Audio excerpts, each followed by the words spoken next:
Live from the world's capital markets, here are the latest financial headlines brought to you by News Factory. Hello and welcome to Wednesday's financial news. Stay with us for more market headlines. The dollar-yen pair saw a minor dip of 0.1% in the last session. The Williams indicator is giving a negative signal. The Bitcoin-dollar pair exploded 3.8% in the last session. The Ultimate Oscillator is giving a positive signal, which matches our overall technical analysis. The gold-dollar pair corrected downwards in the last session, falling 0.2%. The stochastic indicator is giving a positive signal. The oil-dollar pair dropped 0.3% in the last session.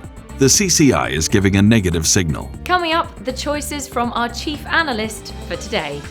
Oil prices edged lower from elevated levels ahead of the release of the latest snapshot of U.S. supply and as traders focus on this week's OPEC Plus meeting. Australia's dollar fell after the Reserve Bank of Australia sounded a more dovish tone than expected in the first of several meetings of central banks this week. Crypto mining stocks are surging as Bitcoin extends gains and the hash rate falls, helping to keep profit margins elevated. Those were today's major economic events, and now moving on to world financial headlines. The U.S. ADP employment change will be released at 12:15 GMT. The U.S. ISM Services PMI at 1400 GMT. The U.S. Fed interest rate decision at 1800 GMT.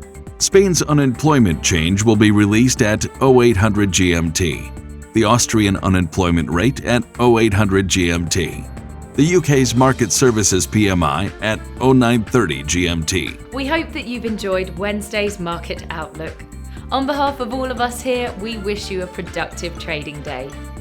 Be sure to join us tomorrow morning for the latest news and events from the financial markets.